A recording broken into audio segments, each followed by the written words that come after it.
સુરનગર જિલ્લાના ચુડા તાલુકાના ખાડિયા ગામે તસ્કરનો આતંક જોવા મળ્યો છે। મળતી માહિતી મુજબ ખાડિયા ગામમાં રાત્રિના સમયે આંગણવાડી કેન્દ્રને તસ્કરોએ નિશાન બનાવ્યું છે। રાત્રિના સમયે આંગણવાડી કેન્દ્ર નંબર 1ના તાળા તોડી ચોરીનો પ્રયાસ કર્યો છે। આંગણવાડી કેન્દ્રનો મુખ્ય દરવાજો તોડીને રસોડાનો દરવાજો તોડી ચોરીનો પ્રયાસ કર્યો છે, પરંતુ તસ્કરોને કંઈ હાથે નહીં લાગતા દરવાજા ખુલ્લા મૂકી નાસી છૂટ્યા છે। ખાડિયા ગામે મોડી રાત્રે વરસાદી માહોલનો લાભ લઈ ચોરોએ ધાડ પાડી તાળા તોડીને આંગણવાડી કેન્દ્રની ચીજ વસ્તુઓ વેરવિખેર હાલતમાં છોડી નાસી છૂટ્યા છે। ત્યારે હાલ આંગણવાડીના સંચાલક ઉમાબા વાઘેલાએ આંગણવાડી કેન્દ્રના તાળા તૂટવાની ઘટના અને CDPOને જાણ કરી તાત્કાલિક અસરથી નવા બારી દરવાજા મૂકવા માટે રજૂઆત કરી છે। જે ગુજરાતી સાથે ભરતસિંહ પરમાર, સુરેન્દ્રનગર। મારું નામ જાગૃતિબેન બાબુભાઈ મીઠાપરા।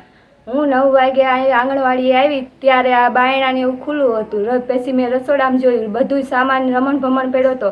વસ્તુ કઈ ગઈ નહોતી, પણ સામાન બધું રમણ ભમણ કરી નાખ્યું, તાળા તોડી નાખ્યા। પછી મેં આવીને તરત બેનને ફોન કર્યો કે અહીંયા આંગણવાડીએ આવું થયું છે, જલ્દી આવજો એમ।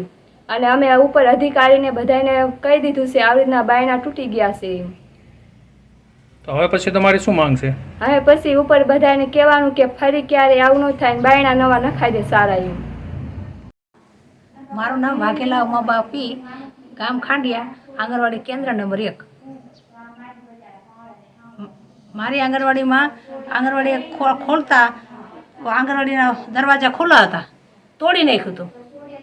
અંદર જોયું તો રસોડાનું તારું તોડી નાખ્યું હતું અને બારી બારણા વસ્તુ બધું રમણ ભમણ કરી મૂકેલું હતું। વસ્તુ કંઈ ગઈ નહીં, પણ બધું ખુલ્લું મૂકેલું હતું। તો હવે બારી બારણા રિપેરિંગ થાય એવું નથી। મેં મારા CDPOને જાણ, સુપરવાઇઝરને જાણ કરી છે કે મને વહેલી તકે બારી બારણા નખાઈ દો। આ વસ્તુ મારે ક્યાં મૂકવા જાવી? સામાન ફેરવી નાખ્યો, પણ રસોડાનું વસ્તુ ક્યાં મૂકી? ગેસ ચૂલા એ ક્યાં ફેરવવું?